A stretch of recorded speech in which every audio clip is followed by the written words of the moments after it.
never seen one of these. This is called a wrecking ball. All right, this nice lady from Mobile brought it to me. So, what should Matt? What's a good question? What's a good first question? When's you gonna grow hair? When's Matt gonna grow hair? All right. Let's see what we got here. Hush your mouth.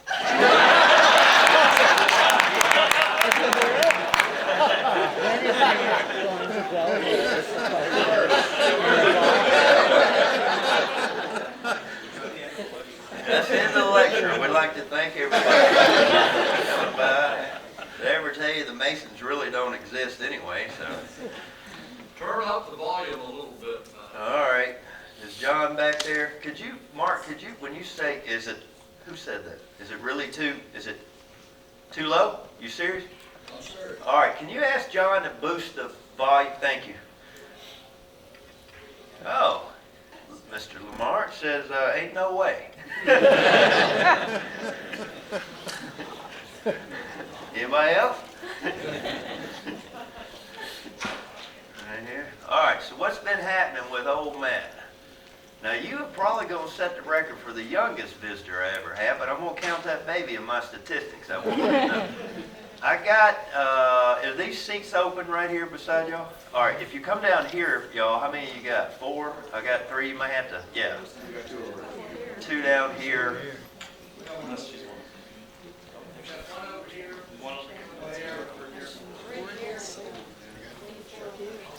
We got a brand new one.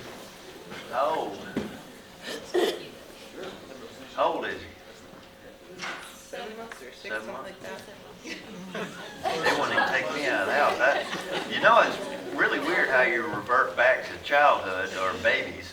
You know, you're born with no hair, no teeth. Go back to that. No, it wasn't funny. I thought that was funny. All right. So what's old Matt been up to? So, a couple big things happened to me. In 2019, I guess. In 2018, I had a guy contact me. You never believe this. He watched the video, and at some video, I don't watch myself, but at some video, he said, I said something about Hank Williams at some point, and he came and he wanted to meet me for dinner, and at that time, I was not the, you don't have to write this down. I was not the quintessential expert, and I don't guess you would say now. But anyway, he came to Gettysburg with his wife, and I went to Blue and Gray. I never met this guy, never seen him before. We corresponded. I showed up for dinner, and his name was Chris Bradshaw from Hiawassee, Georgia. And yeah, good luck pronouncing that one. But I got in there, and I asked him, if you know anything about Hank Williams. You know, Hank Williams died on New Year's Eve. Was it 52, 53, depending on when you have him dying, driving in West Virginia. And I asked Chris what kind of engine that Cadillac had in it. Because Hank was driving a brand new baby blue ragtop, I think it was a 52 Cadillac, and he named the engine. I said, this dude knows what he's talking about right here. So anyway, follow me here. Follow me here. He's a big Hank Jr. fan. And so his brother is in charge of the county in Georgia, a commissioner or something like that, and Hank Jr. came to Hiawassee. And I thought to myself, he said, we're going to go down there and we're going to see what we can do about it. So we went down there, and I got there we got there at 8 or 9 in the morning. We saw the band check and all that. Meanwhile, Hank Jr.'s in Farmville, Virginia. That's near Appomattox, if you don't know. Metal detecting. He's a huge Civil War buff, all right? So anyway, he rolls in, and I had never been around anybody famous like that. And I'm a big fan of his daddy, and I'm sure he's heard it. I mean, what do you say to Hank Jr.? He's, 60-something years old. I'm sure he's heard it before. I'm a big fan of your dad.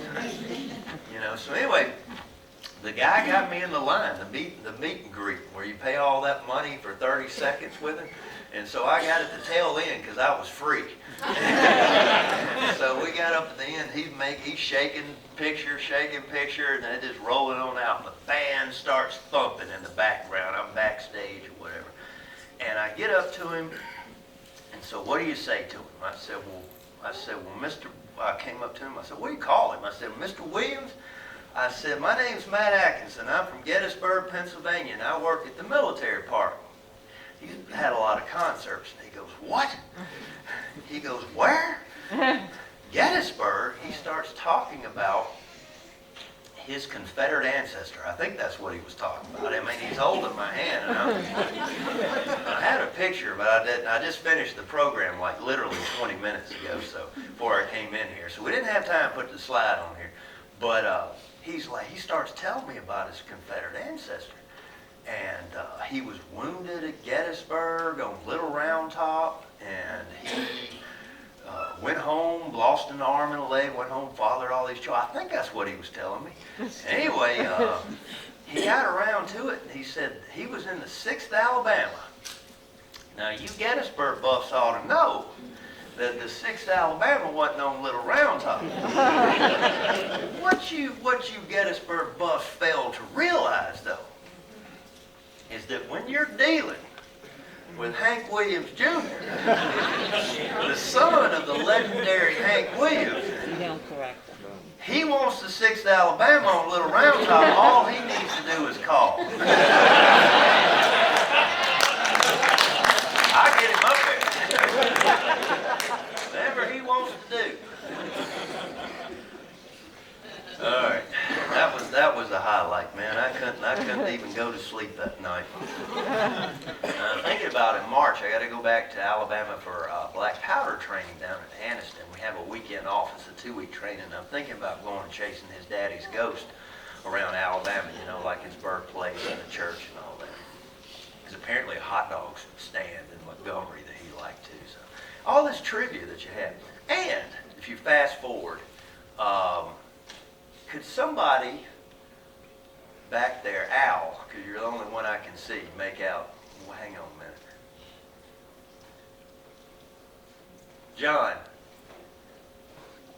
John, I probably got 15 seats out here. I'll be bringing them in. Come on in. I got plenty of seats. Yeah, if anybody's out there, we got plenty of seats. So the other big news. So I've been living until yesterday. I was living in a park house, which none of y'all ever know about because it's not famous for it. But there's an old 1902 farmhouse behind Eisenhower. It was bought by the government as a buffer zone, a view shed so Ike's farm would be pristine. So I've been living in this old Queen Anne farmhouse. Well, I've been paying $1,100 a month rent on this thing. In case y'all thought I was getting a deal. And then the AO, we call him AO, administrative officer, came to me and said they were about to jack the rent up on me another couple $100. And I said, well, I was planning on dying in this house, because I like the location or whatever, not anytime soon. And that's another good story too. Not dying, but Hank Williams in that house. Wiping my car out. But I got to tell the first story first. So y'all just be patient. So they jacking the rent up, so I went and house hunting. And I've always, you always have an idea. I can live in anything, believe me.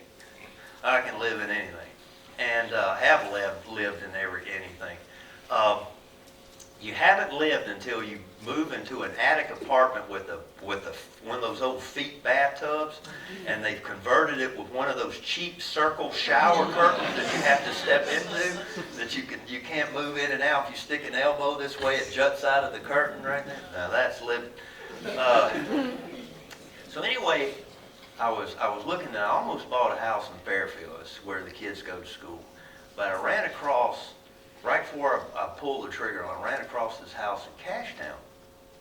And I've always wanted to live in a quote-unquote a cabin.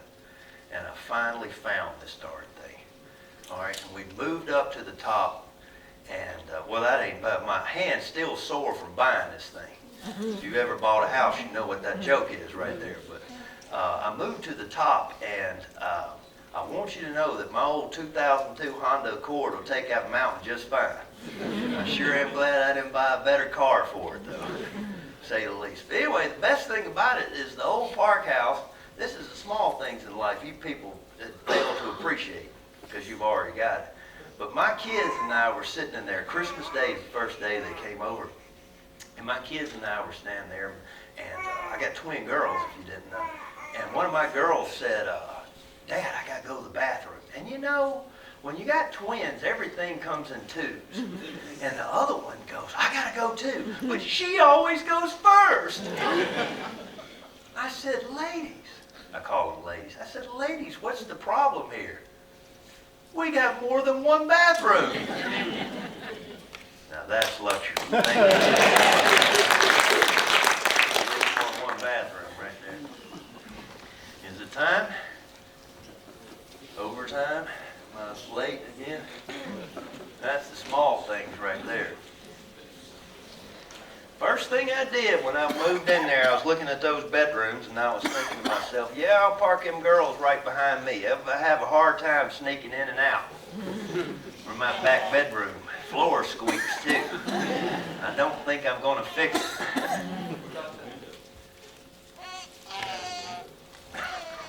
Well, yeah, hadn't thought of that. You know, in those horror movies, they nail them shut. I think that's against the law. Okay, Reckoning Ball.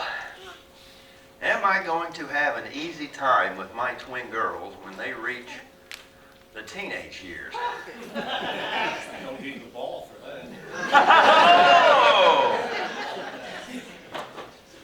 Read it. It says, reckon not. Oh, I saw y'all earlier. I love this, man. I love that get-up. Y'all put a lot of thought into that. Come on in.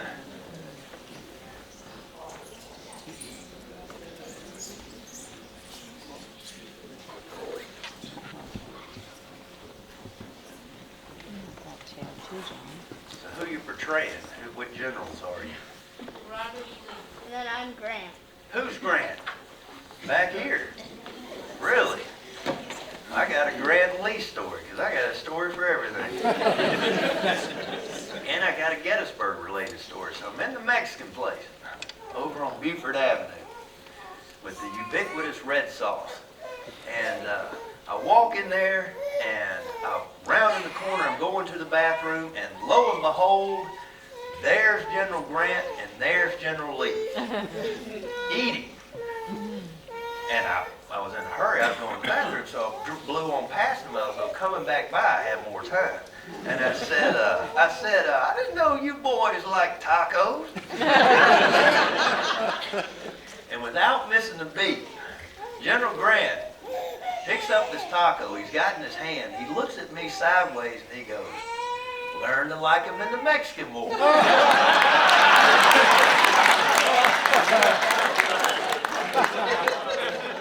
True story. That happened to me right here. Gettysburg, Pennsylvania. All right, we're going to talk about something unrelated to Lee or Grant, because I don't think that they were part of this. I have got a lot of information, which we'll see how much I can get through, but I got too much for an hour, so y'all hang on to yourself. All right? We've also got a couple filmers, and we've got audio, which is a new gig right here. So the problem with audio when you don't have video is you have to figure out what these sounds are, okay? So the people back home can sit here and they can figure this out. Now, if you know what that sound is, you might need help. Yeah. To your help. We're going to talk about the Freemasons, and I hope I can do it justice. The first thing I guess we could talk about is what is Freemasonry. And that is probably the hardest thing to define, because everybody, the origins of it, etc., what it is, I mean, it's a lot of different opinions on that. Depends on what book you're reading. So the origins of it are hard to find. Freemasons claim a fraternity back to the building of King Solomon's Temple. The first documented Freemason lodge dates from Edinburgh, Scotland in the 16th century, and the first governing body dates from 1717 in London. Now there are some that, take them back, as I said, all the way to the temple. By 1723, the constitutions of the Freemasons were assembled and published, and although that document explicitly refers to a meeting with Prince Edwin, the son, who was the son of a 10th century Saxon king, I won't pronounce a lot of words in here, Athelstan, no supporting evidence exists of that. Most historians contend, though, that the Masons are descended from the medieval stone mason guilds. So you're basically talking about a union. From the book Freemasonry in Context, the following synopsis is taken. So this is not me. This is from Freemasonry in Context. Relatively little known, since the beard is aging me, I guess I should go ahead and get this over with too, right? My eyes are not giving way. My arms are just getting shorter. That's the only problem which I have right now. What do you think? Walmart chippies? You get 3 for $5. These are only 125s. Still in good shape. Relatively little is known about the origins of Freemasonry. It is clear that the fraternity has, to some extent, its antecedents in the ancient stonemasons guild of medieval Europe, but an exact pedigree has thus far eluded Masonic scholars. What is known is that the Scottish Freemasonry transitioned from a trade guild into a social club. It may be assumed that English Freemasonry followed suit at a similar time and in like manner, but this remains unproven. It is clear, however, that the social club reflected Enlightenment sensibilities while retaining the organizational structure of a union. The most notable of these labor features are 3 levels, or degrees, of lodge membership, corresponding to a typical craftsman's career. The first, second, and third degrees, which are the entered apprentice, the fellow craft or journeyman, and the master mason degrees. With the founding of America, of course, came the Masons. And another slide. Who's that figure right there? Now, they've cut it off since 9/11, but if you remember before 9/11, you were able to walk up and down the Washington Monument in D.C. on the National Mall. And inside there, what you miss today because you can't walk the stairwell anymore, is that there are stones in there dedicated from basically each state lodge, all the way up and down that staircase right through there to Washington. Of course, some people think that the streets and the layout of the city, etc., has Masonic origins of it. The first American lodge was, according to this, was chartered in Boston in 1733. Many of the founding fathers were Masons, and of course Washington being one of them. Freemasonry took off along with many other secret societies, such as the Odd Fellows, the United Ancient Order of Druids, the Ancient Order of Foresters, Society of Red Men, and the Ancient Order of Hibernians. I'm surprised y'all heard of that. Occasionally, fraternal societies delved into politics, such as the Know-Nothings, which were nativist, or the Knights of the Golden Circle, which are similar, but they're political organizations. The fortunes, though, in American history of Freemasonry took a downward turn in 1826. Probably the most notable thing that happens is to Masonry is I gotta find a sweet spot. Is the disappearance of William Morgan, who was it's up to debate, but he claimed to have been a Mason, but more importantly, he was going to publish Masonic secrets. And long story short, Morgan disappeared. And cue the Godfather track. I'm sure they left the cannolis. Okay, all right. So in the backlash to all that, many men left the Masonic Lodge. And I'm in the history of the Gettysburg Lodge, following here, this is local history. The Gettysburg Lodge, I forget the year, but it was founded in the 1830s, and it actually went, what they call a Masonic knowledge, it went dark, meaning that it was no more members, and that all came from this backlash. And it reinstituted or reconstituted in the 1850s. But anyway, in 1828, the Anti-Masonic Party was created with the goal of eliminating Masonry. From 1828 to 1835, the number of Masonic lodges in New York fell from 490 to just 80. And membership declined from 20,000 members to 3,000. Between 1850 and 1860, Masonry came roaring back, tripling its membership from 66,000 to 200,000 members in 5,000 lodges nationwide. To define what Freemasonry is a difficult task. A gentleman named Albert G. Mackey, who was a Masonic historian, said, first and foremost, that Masonry is, quote, a science which engages us in the search after divine truth, and which, if rightly understood, enables us to assist that search by a knowledge of what was done in the same great labor by the symbolisms of the ancient sages. That's the end of his quote. But the institutions were also religious in character. Quote, the very science which it inculcates is in itself the science of religion. Not a religion of forms and creeds, but a universal religion whose theology embraces the important dogmas of a supreme creator and of a future existence. And hence the religion of Freemasonry is its science, and its science is its religion. That's pretty deep, isn't it? But, so what it's saying is it combines both. Mackey went on to contend that Freemasonry has two levels as an institution. On one level, it serves as a charitable institution. On the other level, it is a social organization that allows individuals to remove social hierarchy of rich and poor and other prejudices to meet, quote, upon one common level of brotherhood and equality. When you're within the lodge, Mackey wrote, there are basically no social hierarchy to it. In other words, you could walk in there as the richest gentleman in Fauquier County, Virginia, and you could sit by a dirt poor farmer. You're all equal in that lodge.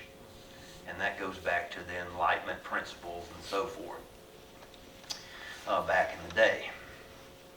All right, so that's sort of synopsis. And, you know, you can, this is, I believe this one's from France. I think so. You know, you can pick up, Masonic definitions, etc., is just basically until you pick up the next book. And everybody slightly tweaks it. But it is also a, how would you say? Masons, when they join the fraternity, pledge loyalty to each other. You ever heard of this in our nation's history? Pledging loyalty, our lives, our fortunes, and our sacred honors. You ever heard of something like that? All right, I'm not saying that's the Masonic, but it, you know, there's a lot of Masons in Philadelphia. All right, and so when you think about that, what I'm going to do now is I'm going to fast forward it to the American Civil War. And now you take Masons who have pledged each other. As a Mason, if you are a member from Pennsylvania, you can attend lodges, or you can attend meetings, as they call it, attend lodge in Florida. You got a good friend down vacation RVing in Florida right now, and that's what he does in his retirement. He just loves to go to different lodges or whatever. He really likes that. So you can go anywhere in the world, in other words, and you are accepted as one of these brothers. Now, fast forward to the American Civil War. Now you got American Masonic institutions, lodges, and America itself is splitting on both sides.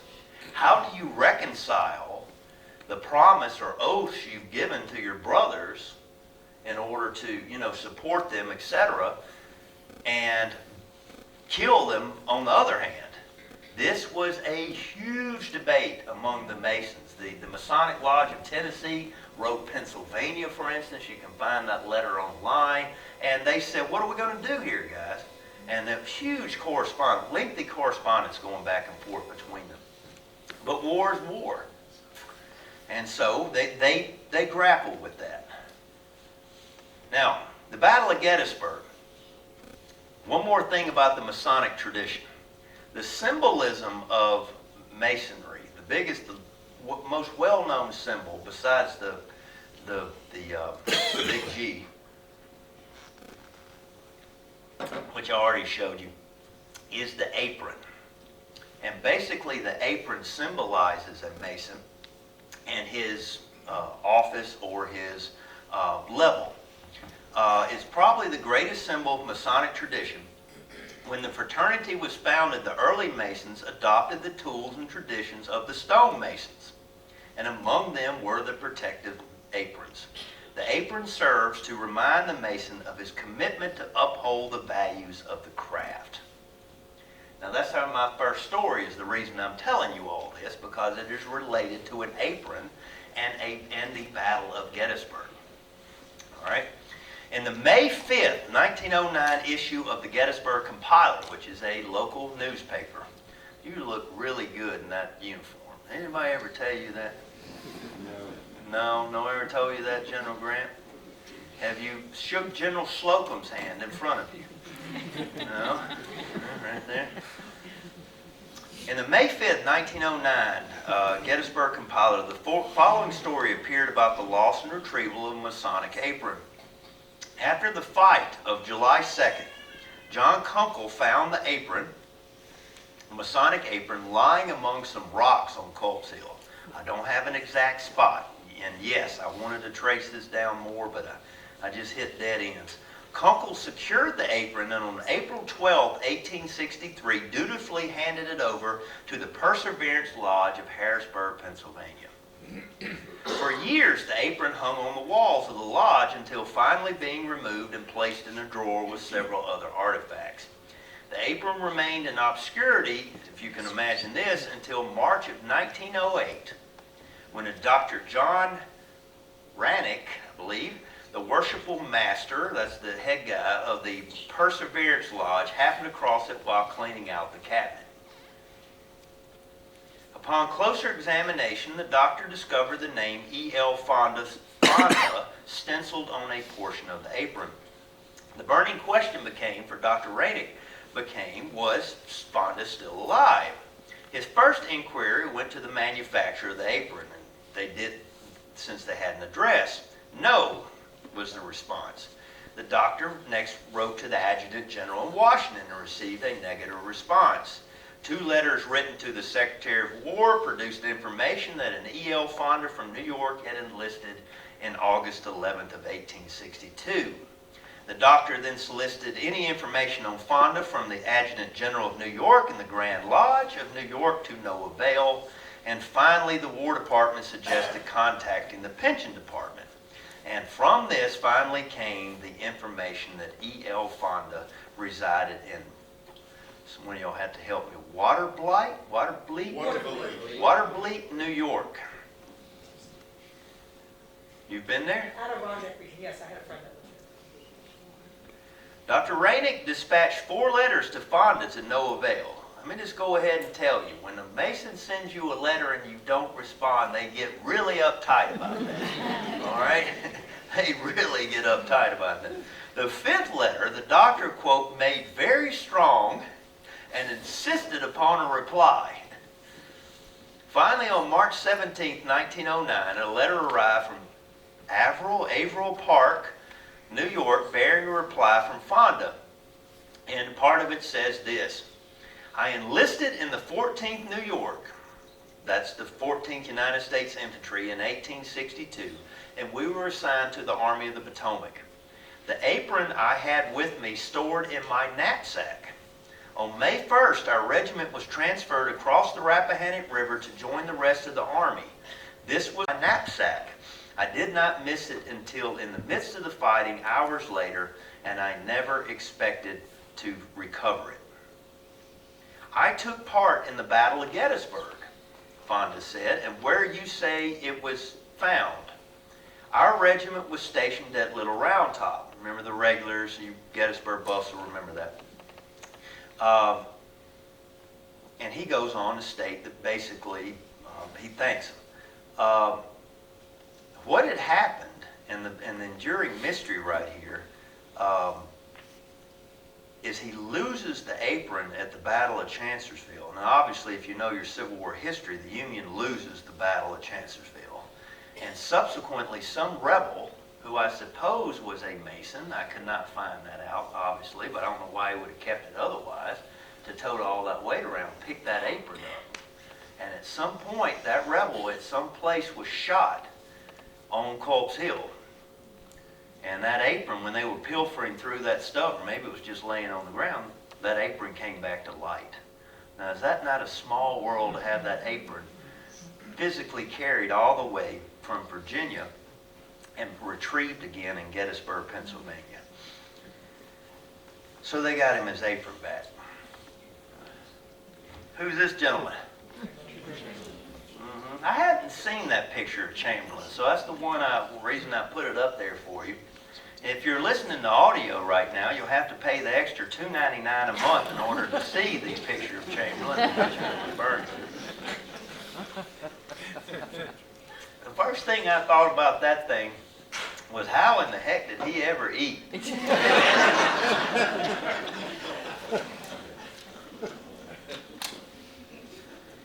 you.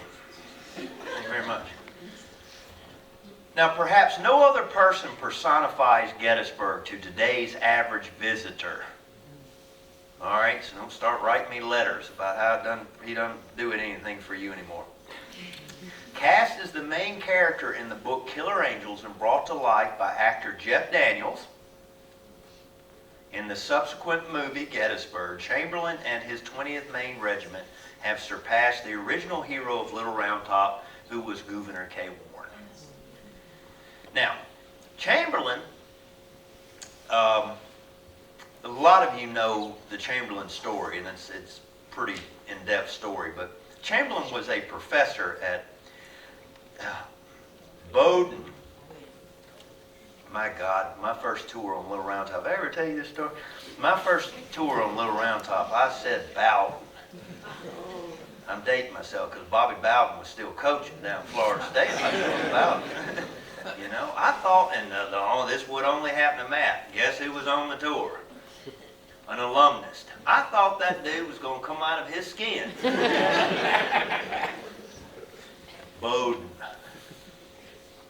Just say it right. On the eve of the departure for the theater of war, Chamberlain's deep-seated religious views melded with the Freemasonry tenet of belief in a supreme being. It is not known who introduced Freemasonry to Chamberlain, possibly some of the Bowdoin faculty. United Lodge No. 8's records reveal, though, a wave of local men joining the lodge on the eve of going to war. With time being of the essence, Chamberlain needed help to complete the degrees before departure. So what do I mean by that? And I don't know where this came from. Traditionally, though, when you join the Masons, if it happens as it's supposed to happen, you gain a new degree about once a month. So it takes 3 months to be raised to a Master Mason right there. So Chamberlain doesn't have 3 months. So what's he going to do? In order to get his degrees faster, they had to petition the Grand Lodge of Maine. And the Grand Lodge agreed to expedite his degree work for the fee of $5, which he paid. At a special communication, that's how it's worded here, of United Lodge held on the evening of August 27, 1862, the secretary presented a dispensation from the Grand Master himself, Josiah Drummond, to allow Chamberlain to take his Masonic degrees in less than the usual prescribed time. This in itself was a little unusual, for dispensations were usually handled by the district deputy grand master. A ballot was taken and Chamberlain was accepted for the entered apprentice degree. Now this is, there's got to be somewhere in here some Masons in the crowd, which I think would amaze them. While he was being notified of his acceptance and in the process of being brought to the lodge to take the degree, another ballot was taken and it was voted to confer upon him the fellowcraft degree. Thus, on the very same night, he was initiated as an entered apprentice and passed to the degree of fellowcraft. And at 8 o'clock the very next morning, the lodge reconvened and he was raised to the sublime degree of Master Mason. That was a long night for Joshua Chamberlain. This was indeed very rapid work within the constitutional allowance of the craft. On September 12, 1862, he was proposed as a member, and on October 7, 1862, a ballot was taken and he was officially elected a member of the United Lodge. Now Chamberlain goes on. Oops, got one away. Chamberlain left for the war with the shield of Masonic brotherhood by his side, and 3 years later returned with honor. So my point is, ladies and gentlemen, if you think about it, to go back a few sentences, what I said earlier, why are all these men rushing to get in the Masons before they go off to war? Twirl that around in your head. Why is that so important to these guys? When they're going to a theater of operations, why do they want that Masonic membership? And it goes back to that fraternity. That's why they wanted it. Because they knew wherever they went that they could receive aid from a fellow Mason. 3 years later, Chamberlain returned from the war with honor. The much thinner ranks that returned home to Maine stood as a stark testimony to the battles in which they were engaged. Antietam, Shepherdstown, Fredericksburg, Middleburg, Gettysburg, Rappahannock Station, Mine Run, Wilderness, Laurel Hill, North Anna, Bethesda Church, you know these, you know your Civil War. Petersburg, Weldon Railroad, People's Farm, Hatcher's Run, Quaker Road, White Oak Road, Five Forks, and Appomattox. At every engagement stood brother Joshua Lawrence Chamberlain. You're really going to impress me if you get this. Well, maybe you won't get it at all. Who's that guy? Oh, did I stump 150 people? Huh? Nobody? I'm supposed to have some LBGs or some LBG candidates in here. Edward Cross. He just doesn't have his bandana on, so you don't recognize him. He is the colonel of the 5th New Hampshire. And if you've forgotten the story, I'll tell it to you again real fast. Cross is the guy that usually wore a red bandana into battle. Why is that? I guess it made him prominent. You know, the men see it. I mean, how many people wearing a red bandana in the middle of bullets flying around? That's not very healthy. At the Battle of Gettysburg, he donned a black bandana, handkerchief or some type of that. And Hancock, General Hancock came, we'll talk about here shortly, General Hancock came riding up to him. He says, "Colonel, today you will win your star." Something along those lines. And Cross turned to him and he says, "General, this is my last battle." And that's why some people say he was wearing the black bandana. But you're probably more familiar with him because he is one of his story, he's subsequently shot in the Rose Woods, which is adjacent to the wheat field, but is one of the few locations on the battlefield where we can actually place his actual death site, which is where the monument, the regimental monument is, and the large boulder, which is at that intersection in the woods, is where the Confederate sharpshooter was. No, don't scratch that. I did not say the word sharpshooter. No, it's not the guy that got killed down at the Devil's Den and subsequently shot everybody on this battlefield, all right? A Confederate soldier, the sergeant in his unit, saw the Confederate that shot Cross and stood there very patiently and loaded his weapon up and waited for that Reb to come out from behind that rock again. And he avenged Cross. one of the few places on the battlefield we have that much detail. That's a good picture, Al. You don't have that? All right, but this has nothing to do. This is Masonic, but it has nothing to do with the Battle of Gettysburg. It's a cool story, though. At the Battle of Antietam, Colonel Cross and his men were pinned down by rebel sharpshooters. Now, what he's talking about, this is going to be quotes from, the first-hand account. I don't know,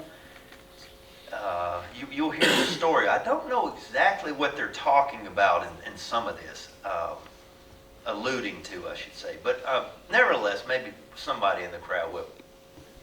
Okay, early in the morning, one of the wounded rebels who lay just outside the pickets called one of the New Hampshire men and handed him a little slip of paper on which he had evidently with great difficulty succeeded in making, this is in italics, some mystic signs in a circle with a bit of stick wet in blood. Can you imagine getting a message like that? The soldier begged to hand the paper to some Freemason as soon as possible, and he took it to Colonel E.E. Cross of his regiment. The colonel was a master mason, but could not read the mystic token, it belonging to a higher degree. He therefore sent for Captain J.B. Perry of the 5th Regiment, who was a member of a higher degree of Freemasonry, and showed him the letter. Captain Perry at once said that there was a brother Mason in great peril and must be rescued. Colonel Cross instantly sent for several brother Masons in the regiment, told the story, and in a few moments, 4 quote-unquote brothers of the mystic tie were crawling stealthily through the corn to find the brother in distress. He was found, placed on a blanket, and at great risk drawn out of the range of rebel rifles, and then carried to the 5th New Hampshire Hospital. He proved to be, the soldier they rescued, proved to be the 1st Lieutenant, John Ogden, of Company K from the 10th Alabama. And those Union soldiers risked their lives to go out there in no man's land and pull this guy off the battlefield for whatever sign that he made that day. Of course, the 1st Lieutenant was very thankful. He was badly wounded in the thigh and the breast, and a few hours later he probably would have perished. Now fast forward to Gettysburg. That story I just told you about Colonel Cross being killed. When Cross was killed at Gettysburg, his loss was deeply felt by his men. His body was accompanied, when he died, by Captain Welcome, I don't know what, I guess his mother was happy he was here. His name is Welcome A. Crafts. What do you call it? Welcome? Welcome! Welcome, come over here. Welcome, welcome. You were in a crowd, that'd be weird, wouldn't it? Welcome. It's like going to your Christmas reunion, if you ever do this, whatever your last name is. Get all the family, when they're all crowded in there together, like go in there and say, "Oh, Mrs. Atkinson." Well, everybody's Mrs. Atkinson. And never mind. All right. Don't try that. So Welcome A. Crafts escorted the body to the native town, Cross's native town of Lancaster, New Hampshire. The ceremonies were under the direction of North Star Lodge No. 8, ancient, free, and accepted Masons of Lancaster. Quote, the fraternity in large numbers assisted in the solemn ceremonies, and amid a throng of friends who had known him from boyhood, the brave soldier, the true friend, the impulsive and honorable man, was borne to his final resting place in the valley he loved so well, amid all his wanderings, where he now sleeps unmindful of the din of battle or the shouts over that victory for which he laid down his gallant life. Here's another quick one to show you, and this is reversed. Instead of the Union helping the Confederates, how about the Confederates helping the Union? This is from the history of the 2nd Regiment of the New Hampshire Volunteers. And they were at the Peach Orchard. Quote, here also, talking about the second day's fighting here at Gettysburg, here also Captain Hubbard of the same company received his death wound. I can't imagine this, y'all. He was shot in the forehead, but regained his feet and wandered aimlessly about for some time after the rebel column had passed him. So he's basically out of his mind, but he's walking. Some of his company who were captured learned from their rebel guards that he lived about 2 hours. Being a Mason and having an emblem displayed, his body was buried and his grave carefully marked by members of the order in the rebel ranks, so that the body was subsequently recovered and identified. Unknown Confederate Masons or Southern Masons took care of it right here. I'm curious as to what the symbol was he had on it. Talking about July 2nd too, a lot of you, or some of recognize a lot of faces. A lot of you have gone on the Ambrose Wright walk with me, which goes from the Virginia Memorial. This is July 2nd now. It goes, but not Pickett's Charge, but it goes from the Virginia Memorial up to the high water mark, tracing Ambrose Wright's Georgia. In the aftermath of that, Wright gets up there, he punches into the copse of trees. Some people think this makes Lee attack the next day at that spot, etc., etc. In the aftermath of the repulse of the Georgians, though, the 106th Pennsylvania is advancing from the angle, or the high water mark as we know it as today, and they're advancing down to the Emmitsburg Road to the Cadore Farm. If you haven't been to Gettysburg, or not that much, it's the big red building, farmhouse and barn right in front of the high water mark. As they approached this farm, they found a large group of rebels in the barn, and from which an officer soon advanced, waving a handkerchief as a flag of truce. Captain Ford, of Company I, called Colonel Curry's attention to it, and he directed him to take his company to meet it. The company faced his company to the right. The captain faced his company to the right and marching by the flank with an old newspaper fixed on the bayonet. It advanced to the house and was met by Captain Sneed from Georgian from Wright's brigade. He informed them, the Union, that their commander, Colonel William Gibson of the 48th Georgia, was dangerously wounded and would die for want of attention, and they desired to have him brought within our lines for treatment. This is from the regimental history. And that nearly the whole regiment stood by him. Captain Ford informed him they would be glad to give the colonel the attention he required and demanded their instant surrender, and requested the officers to give up their swords. I love how they wrote back then. Now listen to this. It's succinct, and you know exactly what he's saying. They asked him to surrender. Quote, "This Captain Sneed very much objected to do." Well, guess what? They ended up surrendering, and they marched him back, and et cetera, et cetera.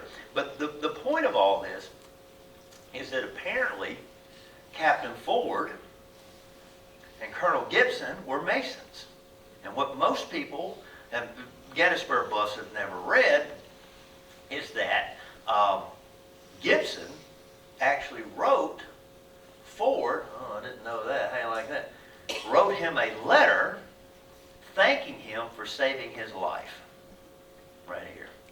And what is particularly, what most people have not picked up over the years, is what Gibson, and you have to see the original to know what I'm talking about, but on the original, Gibson underlined 3 words when he wrote Ford.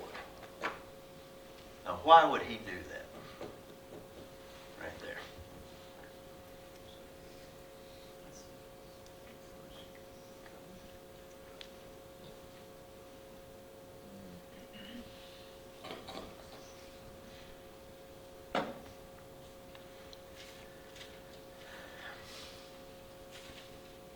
If you're listening to audio right now, this is the point in the program where you're wondering if it's still working or not. Which is the limitations of audio. Masonic code? Like a Masonic. Thank him for being a brother Mason. I believe he's also, I believe he's also saying the doctor is one too.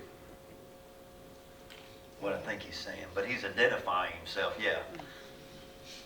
Is what he's doing. Everybody read it? Yeah. Who's that guy? Who gets your color? Huh? What do you think of this shade?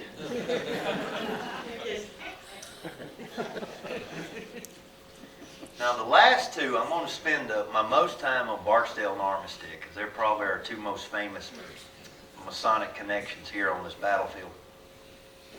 In the movie Gettysburg, Martin Sheen, a.k.a. General Lee, asked, nobody wants to do it with me, General Barksdale, is Mississippi ready for this day?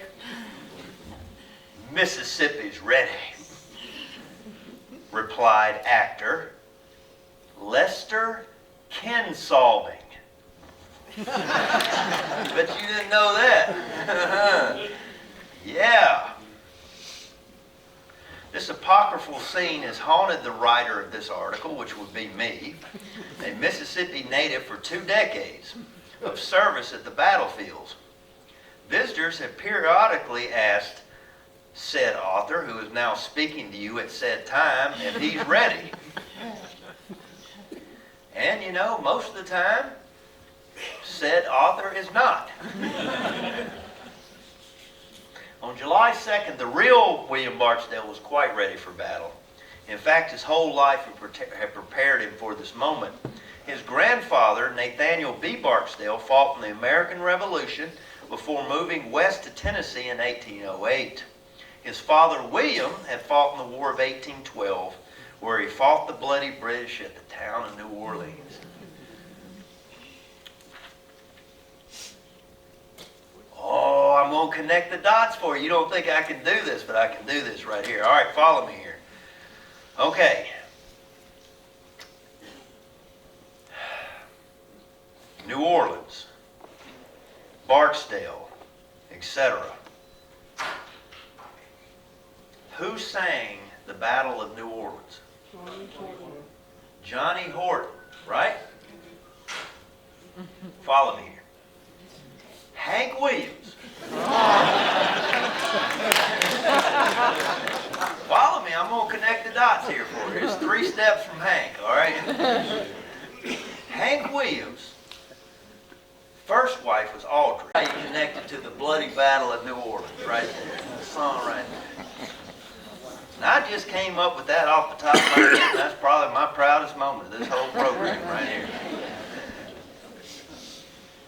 Let's see what the reckoning ball says about it. Was that a proud moment?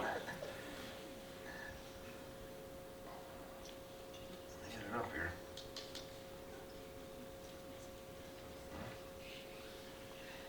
Fooling with me. All right. Bless your heart.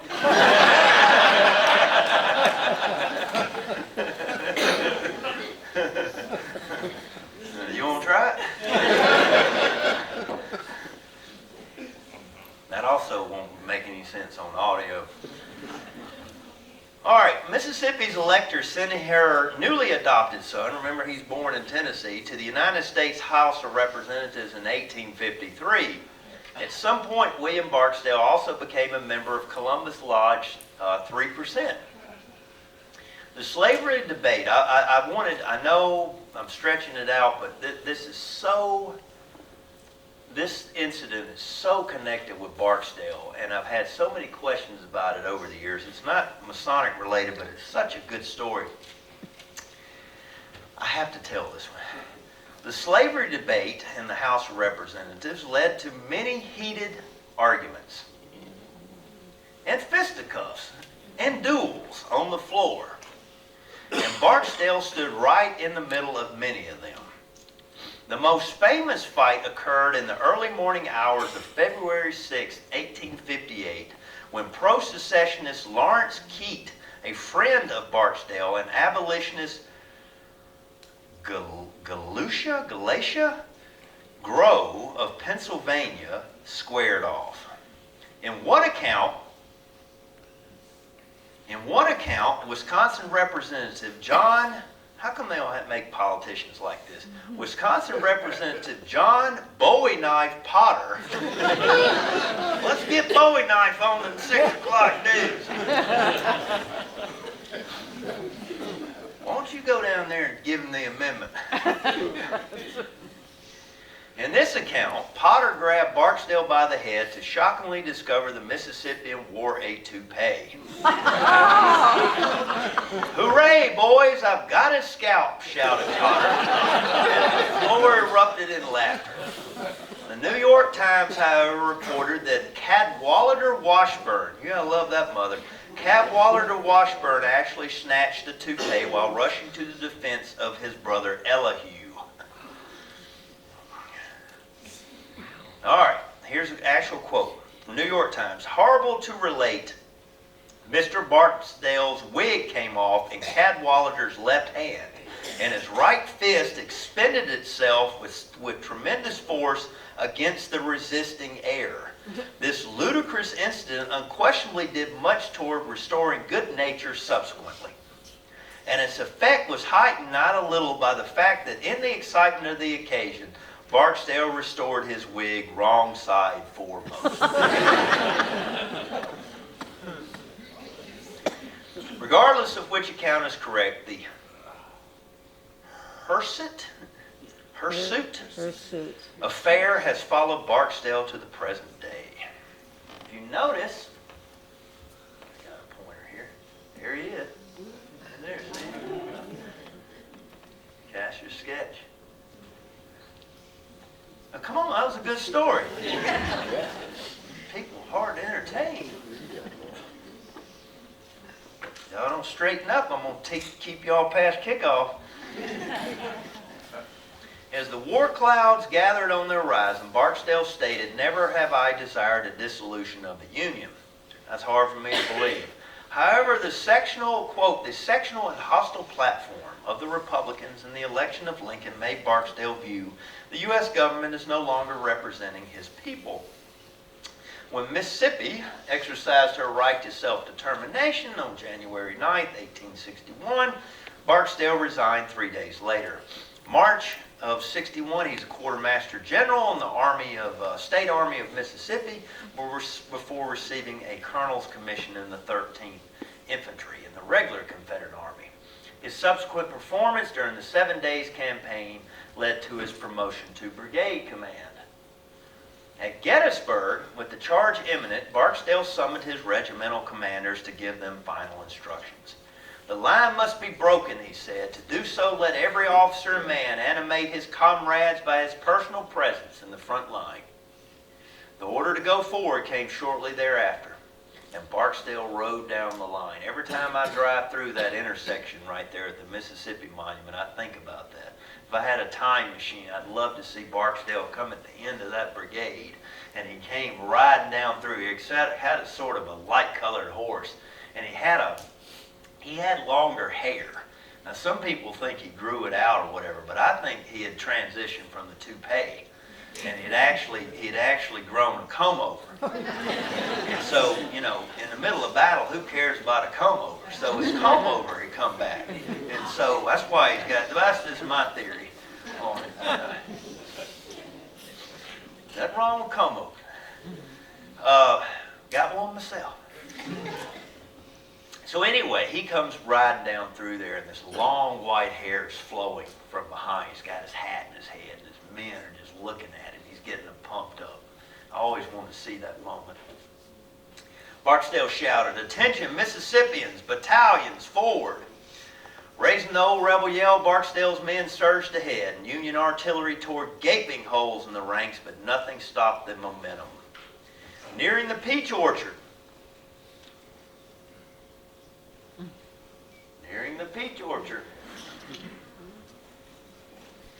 That's my favorite non-Troyonic print. Union soldiers began to give way, and the Mississippians rolled right through the salient. Wheeling his brigade to the left, as many men continued to roll up the Union line. But by now his brigade had suffered heavy casualties. His regimental commanders urged Barksdale to halt the advance. "No," shouted Barksdale, "crowd them. We have them on the run. Move your regiments." Onward they went, driving the 120th New York from in front of them. Barksdale now wheeled his brigade to the right instead of the left and set his sights on the lower end of Cemetery Ridge, near Plum Run and the Trossel Farm. Barksdale was reportedly brought down near the front of the 126 New York. So if you're not familiar, the Trossel Farm is what stop on the auto tour? I should know that. 10? Is it 10? But anyway, that's where Sickles' headquarters was, where he lost his leg. Probably more familiar with that. He gets shot somewhere behind that barn. His exact spot is not known. Prostrated in pain, Barksdale lay on the field until volunteer stretcher bearers from the 14th Vermont arrived.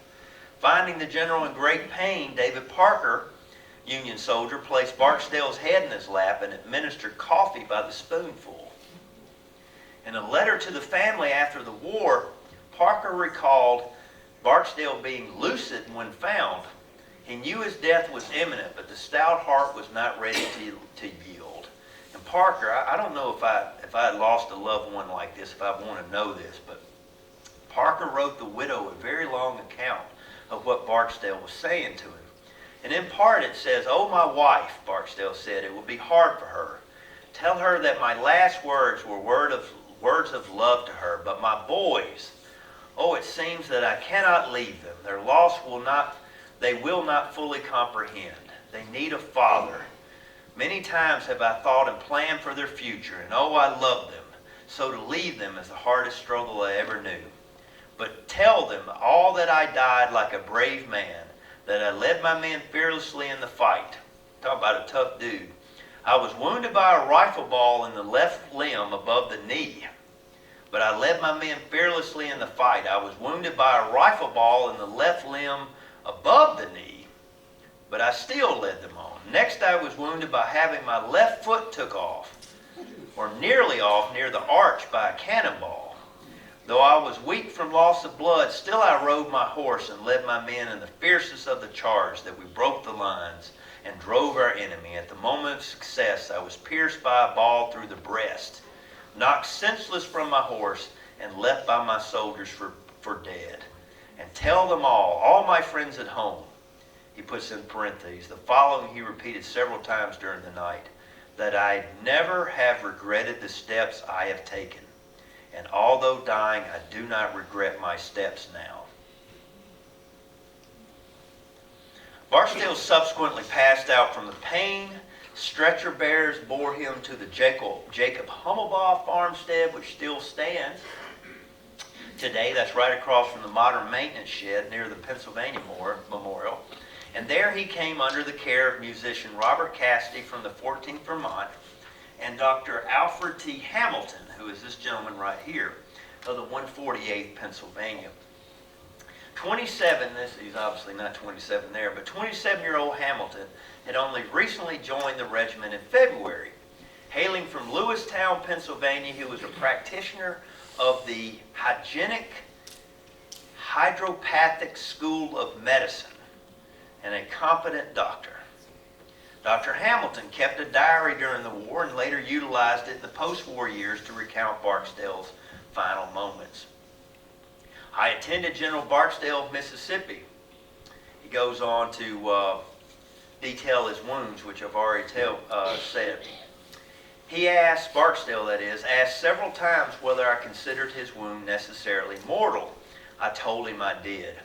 He desired peace, but only upon terms that would recognize the Confederacy. He was a large corpulent, refined in appearance, bald, and his general physical and mental makeup indicated firmness, endurance, vigor, quick perception, and ability to succeed, whether as a politician, civilian, or warrior. Barksdale relates his political career to the doctor. And then he asks about the Union Army. This is interesting. Hamilton says that Barksdale was dressed in the jeans of their choice. Jean cloth. Barksdale had on a Confederate jean cloth uniform. His short roundabout was trimmed on the sleeves with gold braid. The Mississippi button with a star in the center closed it. He's got good detail. The collar had 3 stars on each side next to the chin, and next to his body was a fine linen or cotton shirt which was closed by 3 studs bearing the Masonic emblems.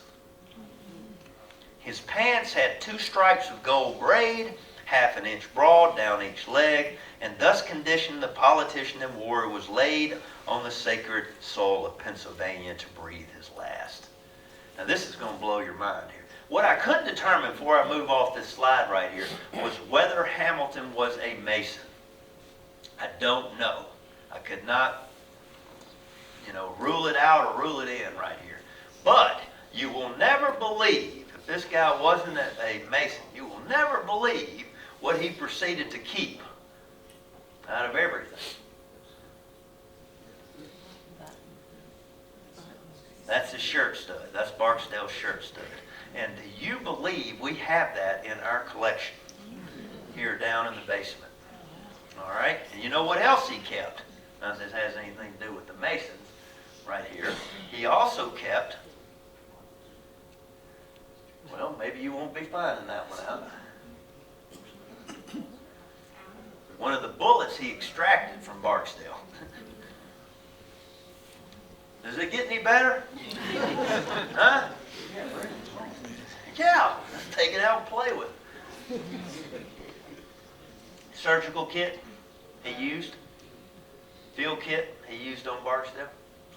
All of that is in the collection right there. Pretty cool. Barksdale stars are actually, souvenir hunters, stripped him pretty fast. But his stars are in the Mississippi State History Museum, which are brought home. Now, this gets even more interesting. An unknown Samaritan also went to great lengths after Barksdale's death to put together a final resting place for him, including a footstone. A newspaper correspondent made the following notes on the grave, which he saw shortly after the battle. This is once again not far from here, actually, along the Taneytown Road. By the side of a road is the grave of Confederate General Barksdale. It is a plain mound with rough pine head and footboards. At his head, written with a lead pencil, is the following inscription: Brigadier General Barksdale, McLaw's Division, Longstreet's Corps, died July 3rd, wounded in left breast, left leg broken, 8 years a representative in Congress. At the foot, written in the same hand, at the footstone, is General Barksdale, CSA. All right, the end of the article is this: at the Confederate general's feet and almost touching him, it lies so close is the grave of a slain federal officer. The headboard tells us it is Captain Foster of the 148th Pennsylvania Volunteers. At the captain's foot is the grave of N.M. Wilson of the 11th Massachusetts. There they lie, New England, Pennsylvania, and the South.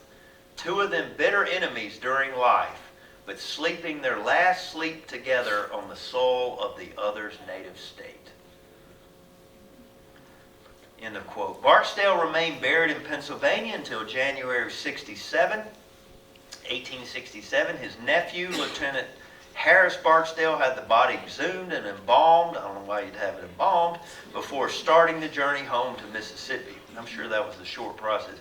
A committee of citizens greeted the train at the Jackson, Mississippi depot and conducted the remains to the Capitol, where Barksdale lay at state in the rotunda.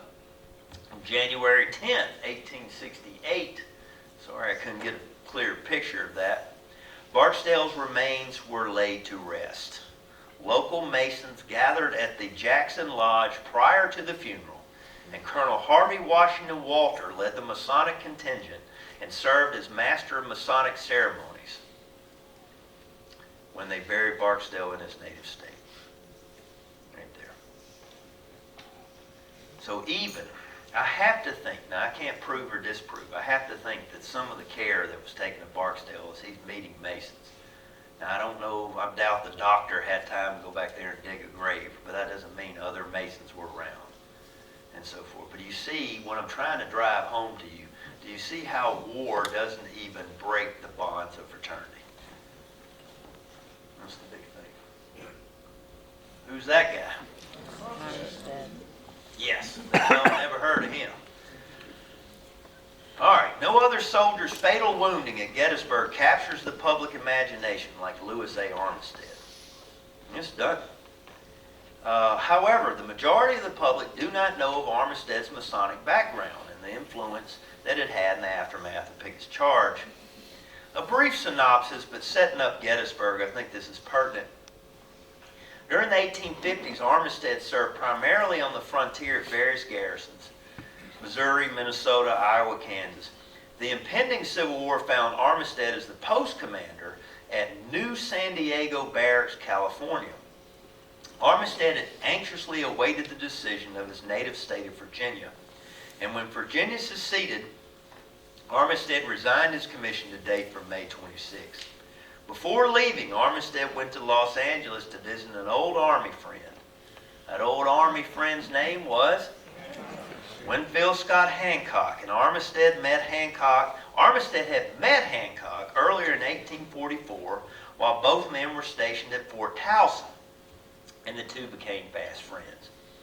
The one thing I note, if I can do an aside right here, the one thing I note about the two common things that I find between Armistead and Hancock is they are professional military officers. And the thing that hits me about both men is they are very strict disciplinarians. Like, they don't put up with that. But there's also, I think, Armistead especially, when you're a professionally trained military officer, there is enlisted men, and then there are officers. You do not fraternize with enlisted men. There is a clear segregation between the two sides right there. So when you go out, you are a stern officer. When you go back to the officers' barracks and you walk in there, you can let your guard down. And whatever was happening, there was chemistry between Armistead and Hancock. And they also have, the Army to complain about. I'm sure they got along fine. So Armistead goes to say goodbye to Hancock. This is June 15th, 1861. The only account of the evening is given by Hancock's wife, Elmira. She stated that future Confederate General, I did not know this, that future Confederate General Albert Sidney Johnson and his wife were present. I did not know that, along with several other guests. At some point, General Johnson said to his wife, "Come, sing me one or two of the old songs you used to sing. Mary of Argyle," am I saying that right? And Kathleen Mavarney. That's not how it's spelled. Mavarney. Did I pronounce that right? I reckon so. It'll thing work. Best thing I've had in a while.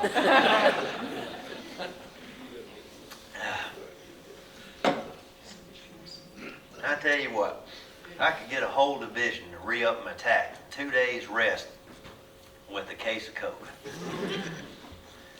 All right, Elmira, his wife, concluded about this meeting. All were endeavoring to conceal under smiling exteriors hearts that were filled with sadness over the sundering of lifelong ties and doubts as to the result of their sacrifice.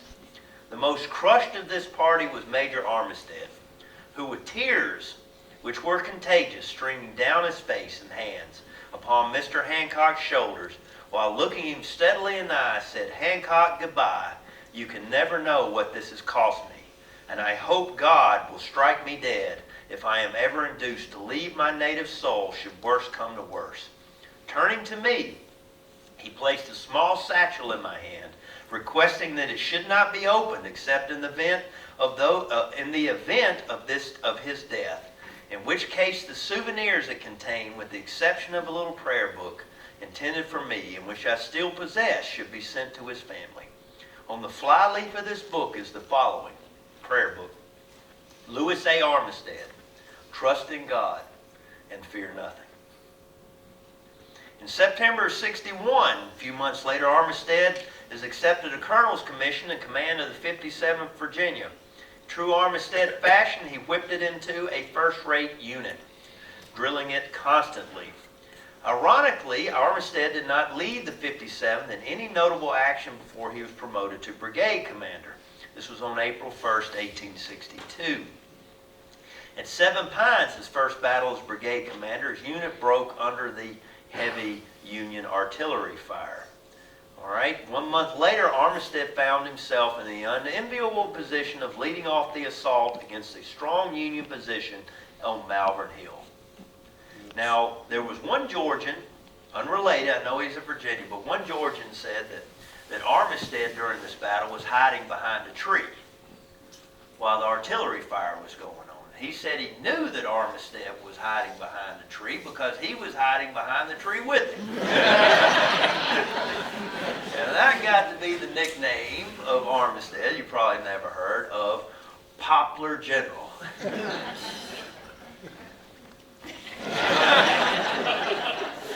I'm trying here, I'm trying. The subsequent charge cost him 388 casualties, if you can imagine. Now, fast forward to Gettysburg, Armistead's brigade deployed in the rear behind the other two brigades in the division. This is his stop 5. I can remember that one, the Virginia Memorial. He and his men spent the morning in a pensive mood. Come up with that word, pensive, myself. While awaiting the start of the expected assault. At 1:07 in the afternoon, 1:07.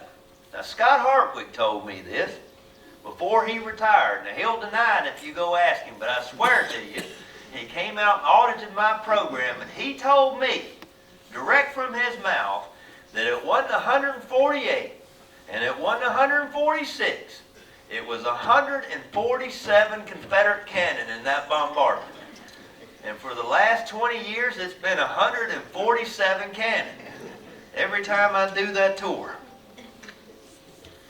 For his part, Armistead remained on his feet and paced back and forth in front of his men throughout the storm of missiles. As the bombardment subsided and the time came to move forward, Armistead, I think they tried to do this in the movie, they didn't quite get it right. Armistead approached the color bearer of the 57th Virginia, Leander Blackwell, and he said, "Sergeant, are you going to put those colors on the enemy's works today?" "I will try, sir," responded Blackburn. "And if mortal man can do it, it shall be done." Armistead then produced the flask and shared a drink with Blackburn before turning back to lead his command forward. While calling his men to attention, the old line officer's voice rang across the field. "Men, remember what you are fighting for. Your homes, your firesides, and your sweethearts. Follow me." Armistead placed his hat on the tip of his sword, held it aloft, and led his men forward. Through shot and shell, he and his Virginians crossed the field. The line eventually came to a halt at the Union position on Cemetery Ridge. Having lost unit cohesion and momentum, Armistead sought a way to get the line moving again. Turning to Colonel Raleigh Martin of the 53rd, Armistead yelled, "Colonel, we can't stay here." And Martin responded, "Then we'll go forward." Armistead, with that stentorian voice resonating to those around him, stood across the stone wall and yelled, "Come forward, Virginians. Come on, boys. We must give them the cold steel. Who will follow me?" And over the wall he went. With hat held high, that's a cool painting, isn't it? With hat held high on the tip of his sword, Armistead went with approximately 100 of his men, we don't really know, and approaching the abandoned guns of Alonzo Cushing's Union battery, Armistead exhorted his men to turn them upon their original owners. Soon after, 2 bullets struck him simultaneously, one in the left leg and one in the right arm, and the general fell. With Armistead's fall, the Confederate sortie receded to the stone wall, and it was not long thereafter that it all ended. Either you surrendered or you ran. What emerged in the aftermath of that, as one Union veteran said, that little acre, when you go out and see Stop 15 today, the high water mark, one Union veteran said in the aftermath that it was ever a hell on earth. That was it. It was just, and you know, I've been here a couple decades off and on, and I still can't picture that. You know, I got some kids out here that are playing Civil War, did the same thing. My grandmother couldn't do a sew job quite as good as you. Mine was a little bit more homespun, if you know what I mean. But I wore my Confederate uniform till the kepi dry rotted. In fact, I just found it since I've been moving. And you know what? It's still dry rotted. Darndest thing. Right there. That's cool though. But in the aftermath of this, Jacob Wildermore of the 72nd Pennsylvania heard something. As the fighting began to wane, Wildermore, quote, caught some whispered words from a wounded Confederate officer lying nearby. Turning to his comrades, Wildermore said, quote, "This man asks for help. He says he is the son of a widow." Now, why would anybody, in the middle of an aftermath of a battle, say that? Now, why would anybody say that? That's a Masonic thing. The significance of that plea. We're gonna get a brawl started in here before it's all over. I'm a bigger Mason than you are. All right. What kind of powers do you have? Pass the ball.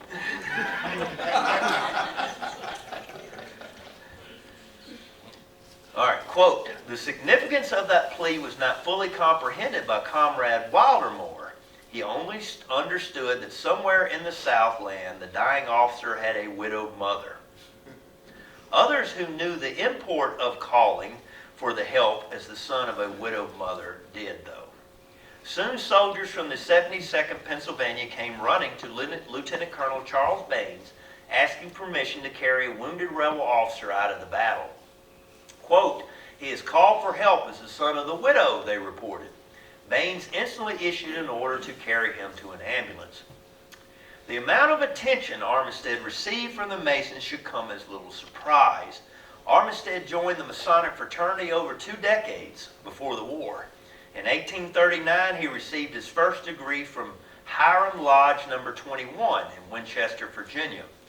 12 years later, he petitioned the Alexandria Washington Lodge No. 22 to successfully complete his 2nd and 3rd degrees.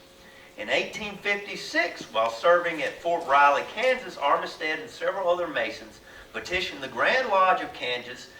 Mission being granted, Union Lodge No. 7, AF and AM began on June 20th, 1857, with Armistead serving as senior warden. Lodge tradition, is he still awake up there?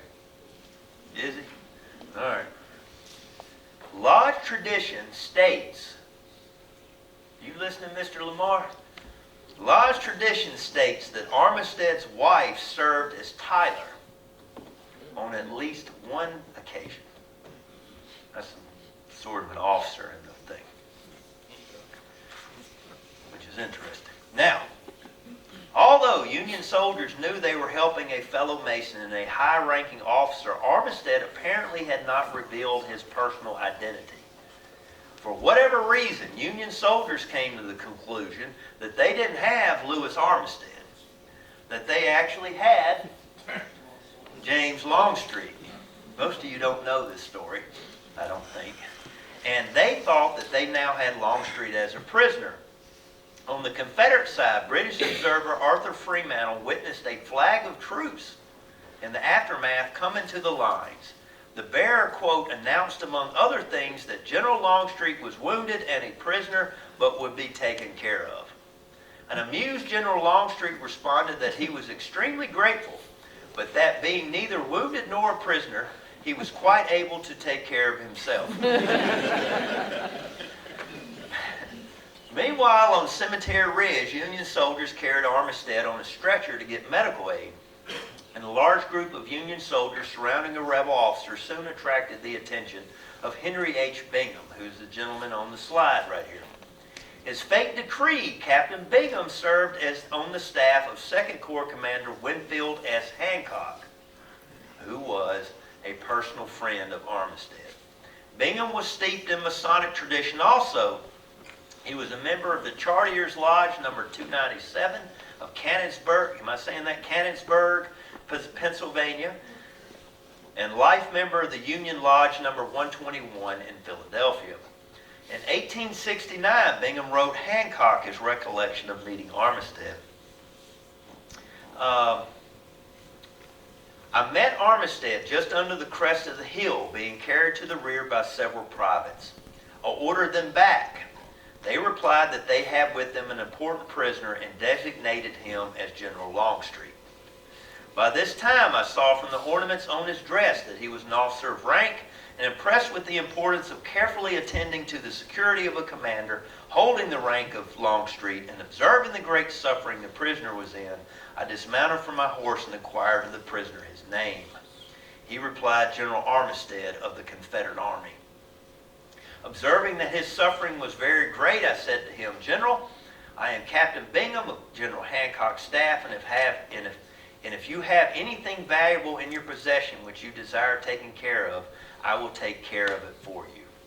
He then asked me if it was General Winfield Scott Hancock, and upon replying in the affirmative, he informed me he's writing Hancock, that you were an old and valued friend of his, and that he desired me to say to you, tell General Hancock for me that I have done him and done you all an injury which I shall regret or repent. I forget the exact word, the longest day I live. I then obtained his spurs, watch, chain, seal, and pocketbook. Surely you got the flash too. I told the men to take him to the rear to one of the hospitals.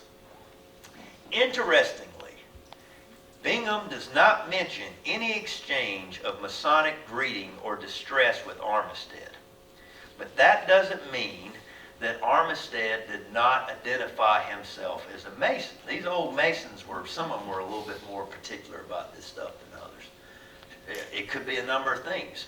Armistead could have identified himself. The soldiers that were carrying him obviously knew he was a Mason. They could have told Bingham. I don't know if Bingham had a symbol on him or whatever. Or it could not have been passed. I have to say that too. Maybe they didn't know. But regardless, I'm leaning toward they knew that something transpired right there, but Bingham didn't acknowledge it.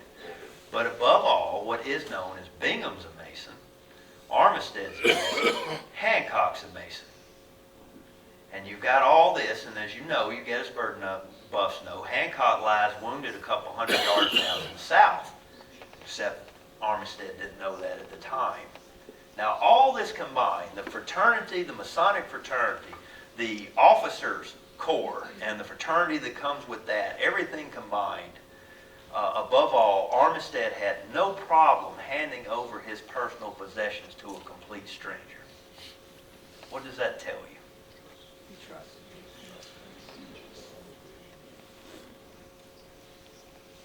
And right down there lay his friend. I picked that picture out because I didn't think y'all had seen that one either. Right there. Hancock. Right there. All right, one more. We'll get out of here. I'm over time. This is short. What's this thing? You don't know, read it. I think you can get this in the bookstore. Sheldon Munn, M-U-N-N, it's called, I think I got it right, Freemasons at Gettysburg, is that right? Ford, is that right, Larry? In January 1990, Sheldon Munn, who's the author of the book also, conceived the idea for the Friend to Friend monument. Local Gettysburg brother John F. Schwartz assisted Brother Munn in the process, including, quote, the initial concept of a Masonic monument, including proposed sites, designs, prices, and initial contacts with the NPS, National Park Service, and the sculptor. Upon taking office in 1992, Grand Master Everett H. Fowler, Jr. put the weight of his position behind the project, along with Washington political support. You wouldn't believe there's probably some Masons in Congress. The Lodge of Pennsylvania. It never ceases to amaze me where this Masonic stuff pops up. When you walk in the library at Ole Miss, you walk right in there, and there's that triangle, pyramid, I should say, with the all-seeing eye. Now, what's it doing at the main entrance, right on the floor? Huge! Huge! Right there. Now, how'd they get there? And you know what? I won't say it, because I don't want y'all going down there. But my and ruining it. But the local lodge from back home is always met above the Mississippi Unemployment Agency. Now, how did they ever get that contract? Right there. Very cool. The Lodge of Pennsylvania first considered, y'all would find this interesting, the Lodge of Pennsylvania first considered placing the monument near the present-day Peace Light Memorial. The National Park Service rejected the idea, though, and suggested the National Cemetery Annex as an alternative site. The Masons were agreeable to the idea. However, the sculptor Ron Tunnison needed a year to complete the project. Therefore, the Masons reserved a 2-acre site in adjacent Evergreen Cemetery, which is the city cemetery, in case the National Park Service did not approve the National Cemetery Annex location. So they hedged their bets. The initial proposal for the monument called for 2 figures, Armistead and Hancock shaking hands. The National Park Service, though, rejected the idea as not being historically accurate. National Park Service historian Kathy George Harrison recommended the incident of the wounded Armistead. Oops, already had that slide up. Well, apparently reverse is broke. Kathy George Harrison recommended the incident of the wounded Armistead handing his possessions over to Union Captain Henry Bingham. The initial sketch for the monument was based on the Gettysburg Commandery's banner, which hangs in the local Masonic lodge, and James Walker's panoramic painting, quote, repulsive Longstreet's assault. On August 21st, 1993, the Friend to Friend Masonic Memorial Monument was dedicated in the annex of the National Cemetery. In the opening prayer, and in conclusion, how about the closing prayer? The Grand Chaplain beseeched for the monument. May it ever admonish thy people of the folly and wickedness of rebellion and the wisdom of duty and obedience to thy laws. Built with no untempered materials, fashioned in symmetry and beauty, and anchored as a symbol of the power and glory of a brotherhood undivided. May it inspire all of us to do our part in erecting and building the superstructure of national and individual character that shall be true to the principles of justice and righteousness, of purity and equity, and of universal liberty. Freemasons at Gettysburg. Thank y'all very much.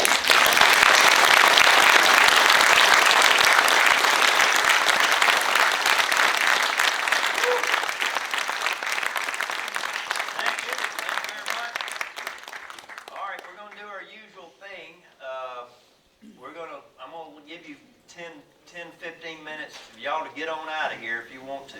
Those you got questions, we'll resume in just a minute. But let's let everybody leave that wants to leave. I'm sure your butts are tired by now, right? Thank y'all for coming.